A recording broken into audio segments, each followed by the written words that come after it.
बाबा का चेहरा खुशी से चमक उठा। एनी ने हाथ जोड़कर उन्हें प्रणाम किया।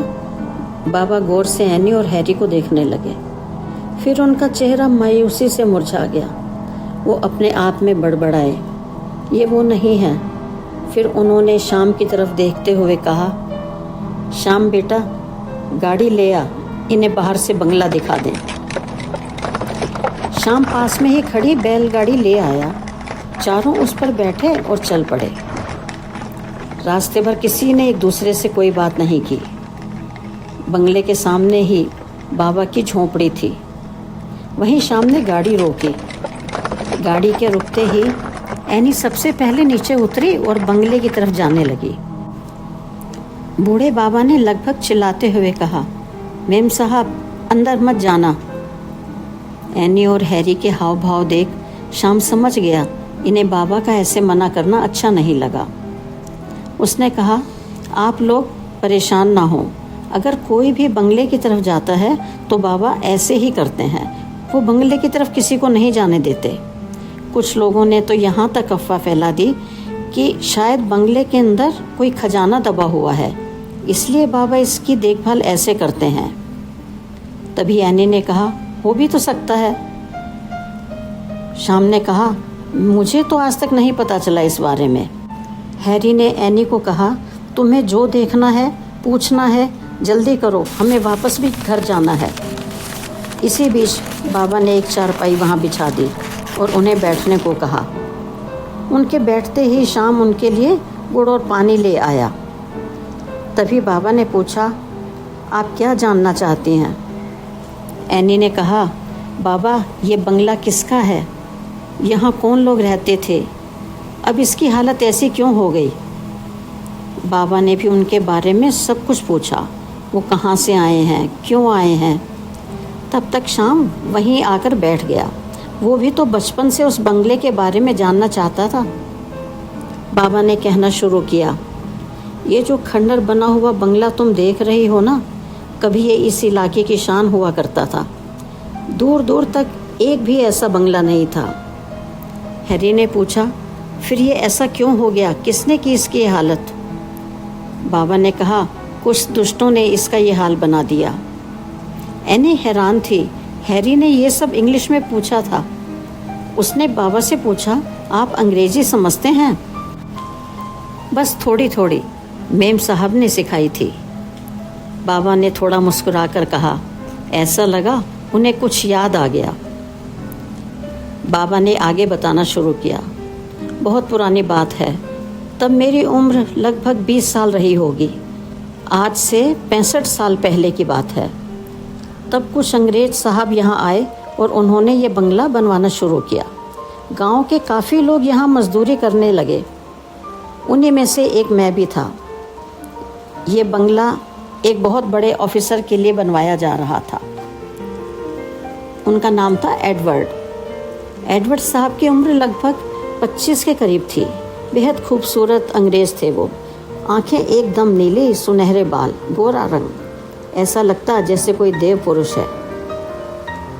सबको टाइम से मजदूरी मिलती, सबके खाने पीने का ख्याल रखा जाता। वो सबके लिए बहुत अच्छा सोचते थे। धीरे धीरे मैं उनके काफ़ी करीब आ गया। बंगले को बनाने में 3 साल लगे। 2 साल बाद आखिरी के 1 साल में किसको काम पर रखना है, किसको कितनी मजदूरी देनी है, ये सब काम साहब ने मुझे सौंप दिया। वो मुझ पर बहुत विश्वास करते थे। जब बंगला बनकर तैयार हो गया तो यहाँ एक शानदार पार्टी हुई। बहुत सारे बड़े बड़े अंग्रेज़ ऑफिसर अपने अपने परिवारों के साथ आए। बंगला काफ़ी बड़ा था, इसीलिए इसकी देखरेख के लिए काफ़ी कर्मचारी रखे गए। इसके पीछे ही उनके रहने के लिए घर बनवा दिए गए, पर मुझे साहब ने बंगले में ही रहने के लिए एक कमरा दे दिया। मेरा काम था साहब के घोड़ों की देखरेख करना। तब यहाँ आने जाने के लिए घोड़ों का ही इस्तेमाल किया जाता था। शाम ने इतना सुनते ही एनी की तरफ देखते हुए कहा, मेम साहब, आपने भी तो आते ही घोड़ों का इंतज़ाम करने को कहा था। आपको कैसे पता? पहले यहाँ घोड़े चलते थे। एनी गंभीरता से बाबा की बातें सुन रही थी। उसने शाम के प्रश्न के उत्तर में बस इतना ही कहा, पता नहीं। घोड़ों वाली बात पर हैरी ने भी चौंक कर एनी की तरफ देखा था, पर उसने कुछ पूछा नहीं। बाबा ने अपनी बात जारी रखी। उन्होंने कहा, एडवर्ड साहब बहुत बड़े ऑफिसर थे, इसीलिए उनके पास दूसरे शहरों से बड़े बड़े अधिकारी मिलने आते। उनके घोड़ों की देखभाल करना भी मेरा ही काम था, जब तक वो यहाँ रहते तब तक। मैं एडवर्ड साहब को कप्तान साहब कहकर बुलाता था। जब मैं उन्हें कप्तान साहब कहता तो वो मुस्कुराकर देखते। उन्हें मुझ पर जितना विश्वास था उतना किसी पर भी नहीं। यहाँ से कई मील दूर एक कारखाना था जिसमें कारतूस बनते थे।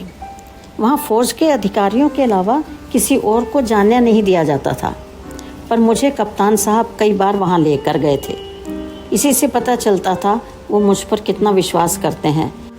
यहाँ से शहर दूर था, इसलिए उन्हें एक शहर से दूसरे शहर जाने में काफ़ी समय लगता। कभी कभी जल्दी पहुँचना होता तो समय पर नहीं पहुँच पाते थे। गांव के लोगों को भी दूसरी जगह जाने में काफ़ी परेशानी होती थी।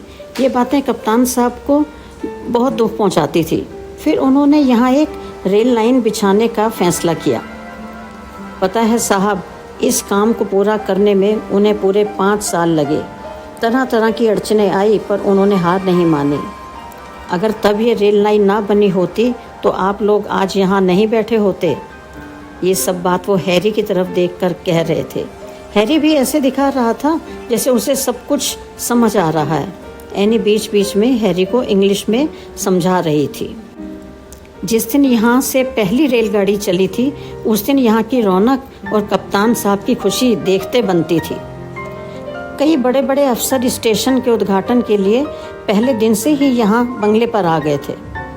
अब रात को सब इस बात पर चर्चा करने लगे कि स्टेशन का नाम क्या रखा जाए।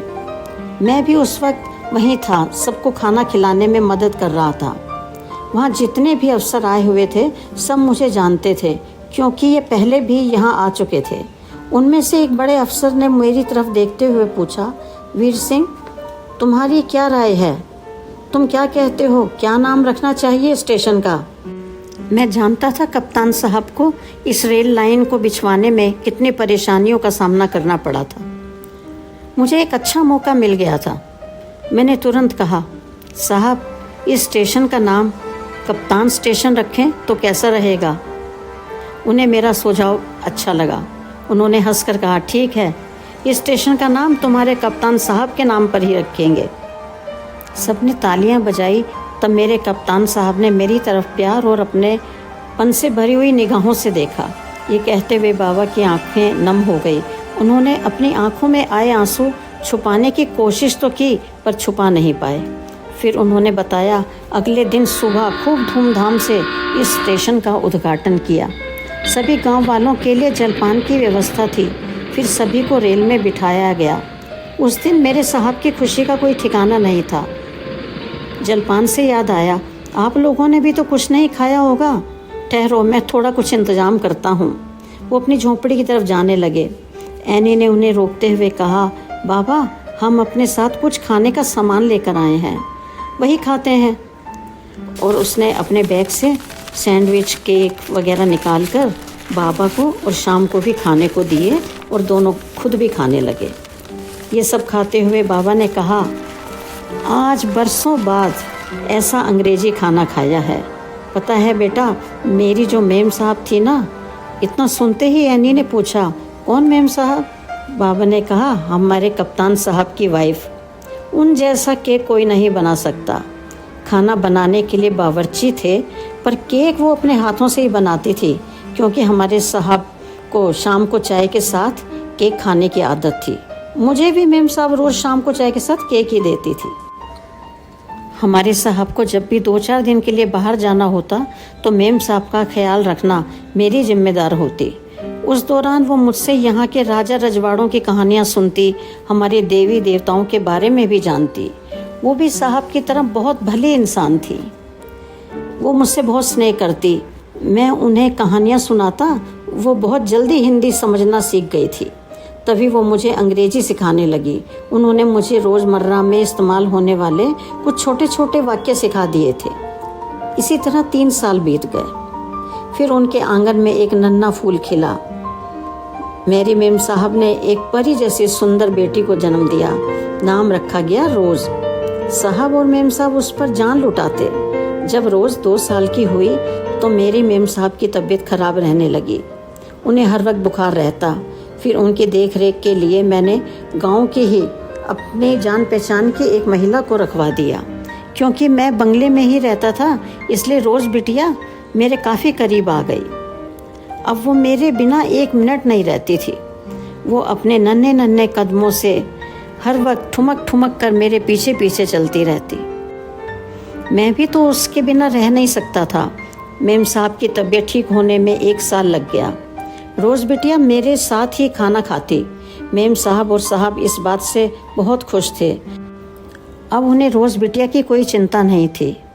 जब मेम साहब बिल्कुल ठीक हो गई तब तक भी रोज़ ज़्यादातर मेरे साथ ही रहती। वो मुझे विंग सिंह कहकर बुलाती। साहब मुझे वीर सिंह कहकर बुलाते थे। बस वही रोज़ भी सीख गई। छोटी बच्ची होने की वजह से वो वीर सिंह साफ नहीं बोल पाती थी। साहब और मेम साहब उसे कहते, बेटा नाम मत लिया करो, काका कहा करो। ये कितना बड़ा सम्मान था साहब मेरे लिए। उन जैसा सज्जन कोई हो ही नहीं सकता। तभी एनी ने कहा, वो आपकी सब बातें कैसे समझ लेती थी? आप तो ज़्यादा अंग्रेजी बोल नहीं सकते थे। बाबा ने कहा, मेम साहब प्यार को किसी भाषा की ज़रूरत नहीं, वो तो मन से बोलता है। वैसे रोज़ बिटिया और मेरे साथ रहते रहते थोड़ा थोड़ा हिंदी बोलना सीख गई थी।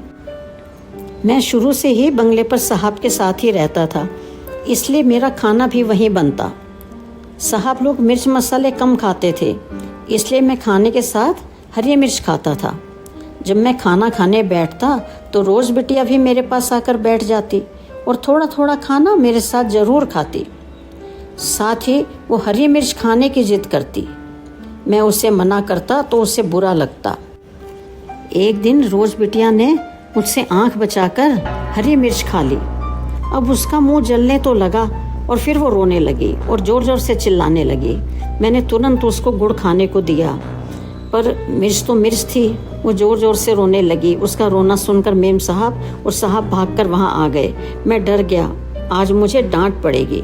रोज़ तो बस रोते जा रही थी और साथ साथ बोल रही थी, विंग सिंह गंदा है, विंग सिंह गंदा है। जब मैंने उन्हें रोज़ बिटिया के रोने का कारण बताया तो वो दोनों खूब हंसे।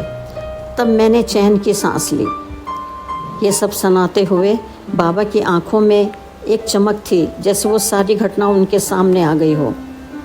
एनी ने हंसते हुए पूछा, फिर रोज़ ने कभी मिर्च खाई या नहीं? बाबा ने हंसकर कहा, हरी मिर्च तो नहीं, पर थोड़ा थोड़ा मेरा मिर्च वाला खाना खाने लगी। सूरज ढल गया था, हल्का हल्का अंधेरा होने लगा। तब हैरी ने एनी को कहा, अब हमें चलना चाहिए। एनी के जवाब देने से पहले ही बाबा ने कहा, यहाँ से वापस जाने के लिए तो अब आपको गाड़ी कल ही मिलेगी, जाने का कोई और साधन भी तो नहीं है। तभी शाम ने कहा, सर आप चिंता ना करें, मैं आप लोगों के रात को रुकने की सब व्यवस्था कर दूंगा। बाबा ने शाम की तरफ देखते हुए कहा, चलो इन लोगों के खाने की व्यवस्था करते हैं। इतना कहकर बाबा झोंपड़ी के अंदर चले गए। शाम भी उठकर उनके पीछे पीछे चला गया। उनके जाने के बाद हैरी ने एनी को कहा, क्या यहाँ रात को रहना सेफ है? एनी ने बंगले की तरफ देखते हुए कहा, यहाँ रुकने में कोई परेशानी नहीं, सब सेफ है। वैसे भी विंग सिंह हमारे साथ है। ये बात एनी ने बड़े आत्मविश्वास के साथ कही। हैरी ने कहा, रोज़ तो बच्ची थी इसलिए वो विंग सिंह बोलती थी, तुम तो वीर सिंह बोलो। ये कहते हुए वो हंसने लगा। मैंने वीर सिंह ही बोला है, एनी ने कहा। वो दोनों बंगले में क्या हुआ होगा, इसकी हालत कैसे हुई, इस बारे में बात करने लगे। तभी शाम सबके लिए खाना लेकर आया। उसने 2 थाली एनी और हैरी को दी। उसमें बाजरे की रोटी, दही, गुड़ और घी दिया था। बाबा भी अब वहाँ आकर बैठ गए। उन्होंने कहा, पता नहीं ये खाना आप लोग खा पाएंगे या नहीं। उनके लहजे में थोड़ा सा संकोच था। एनी ने शाम के हाथ से थाली लेते हुए कहा, बाबा मुझे ये खाना बहुत अच्छा लगता है।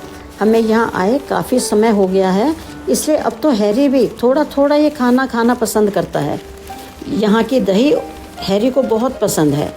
ये सुनकर बाबा के चेहरे पर कुछ सुकून साफ देखा जा सकता था। अब वो भी अपना खाना खाने लगे। एनी ने बाबा की थाली में चटनी देखकर कहा, बाबा मुझे चटनी क्यों नहीं दी? बाबा ने हंसते हुए कहा, बेटा ये लहसुन की चटनी है, इसमें मिर्च होती है, तुम नहीं खा पाओगी। एनी ने कहा, बाबा मैं थोड़ी थोड़ी मिर्च खाती हूँ, यहाँ की लहसुन की चटनी मुझे बहुत अच्छी लगती है। बाबा ने खुश होकर एनी की थाली में चटनी रख दी। सब खाना खाने लगे। ये बाबा का प्रेम ही था कि हैरी भी खुश होकर दही से रोटी खा रहा था। तभी एनी ने कहा, बाबा आपने बताया था आप खाने के साथ हरी मिर्च खाते थे, फिर आज क्यों नहीं ली? एनी बाबा की हर बात को ध्यान से सुन रही थी। ये सुनकर बाबा ज़ोर ज़ोर से हंसने लगे और बोले, जिस दिन रोज़ बिटिया ने हरी मिर्च खाई, बस उसी दिन से मैंने खानी छोड़ दी और आज तक नहीं खाई। खाना खाने के बाद बाबा ने कहा, अब आप लोग आराम करें, आपके लिए अंदर बिस्तर लगवा दिया है। एनी ने बाबा का हाथ अपने हाथ में लेते हुए कहा, बाबा हमें आराम नहीं करना, बस ये जानना है यहाँ क्या हुआ था। बाबा ने एनी के सर पर हाथ रखते हुए कहा, ठीक है बेटा। उन्हें देखकर ऐसा लग रहा था जैसे वो भी पुरानी यादें ताज़ा करना चाह रहे थे। जब बाबा ने एनी के सिर पर हाथ रखा तब एनी के शरीर में एक अजीब सी हलचल हुई, साथ ही उसकी आंखों में आंसू आ गए। हैरी ने एनी से पूछा, क्या बात है, सब ठीक है ना? एनी ने आंसू पोंछते हुए कहा, मैं बिल्कुल ठीक हूँ, तुम परेशान मत हो। बाबा ने पानी पिया और बोलना शुरू किया। अब रोज़ बिटिया 3 साल की हो गई थी। मेम साहब ने एक दिन मुझे बुलाकर कहा, वीर सिंह अब हमें यहाँ रहना है तो रोज़ बिटिया को भी हिंदी बोलना और समझना आना चाहिए, इसलिए मैं चाहती हूँ तुम उसे थोड़ा थोड़ा हिंदी बोलना सिखाओ। अब मैं ज़्यादातर उससे हिंदी में ही बात करता। एक दिन एक बड़े अधिकारी यहाँ आए। कुछ खास बात करनी थी उन्हें शायद साहब से। उन दिनों अंग्रेज़ों भारत छोड़ो आंदोलन चल रहा था, शायद वो इसी बारे में बात करना चाहते थे। कप्तान साहब भी काफ़ी परेशान नज़र आ रहे थे, काफ़ी बुरा वक्त चल रहा था। एनी ने पूछा, क्या यहाँ भी कभी कुछ गलत हुआ? हाँ, एक बार साहब कहीं दूसरे शहर गए हुए थे। रात काफ़ी हो चुकी थी। साहब के यहाँ ना रहने पर मैं बहुत चौकन्ना रहता था। तभी मुझे लगा बाहर बगीचे में कुछ लोग धीरे धीरे बातें कर रहे हैं। मैं फ़ौरन लालटेन लेकर बाहर आया और ज़ोर ज़ोर से आवाज़ लगाई। मेरी आवाज़ सुनकर पीछे बने क्वार्टरों में से भी कुछ कर्मचारी दौड़कर वहाँ आ गए। एनी ने पूछा, वो लोग पकड़े गए या नहीं? नहीं, हम सबका शोर सुनकर वो सब भाग गए। वहाँ 3-4 डंडे पड़े मिले, उन्हीं से अंदाज़ा लगाया गया वो कम से कम 4-6 लोग रहे होंगे। ये यहीं छुपकर बैठे थे। एनी ने कहा, वो ज़रूर उन 2 हाथियों के पीछे छुपे बैठे होंगे जो बगीचे में ही बने हुए थे। बाबा ने कहा, अब तो उन हाथियों का नामो निशान भी नहीं है। एनी की बात सुनकर बाबा हैरान रह गए और उन्होंने चौंक कर पूछा, बगीचे में 2 हाथी थे, ये सब आप कैसे जानते हैं? बेटा आखिर आप हैं कौन? एनी का पूरा सच जानने के लिए कीजिए बस थोड़ा सा इंतज़ार।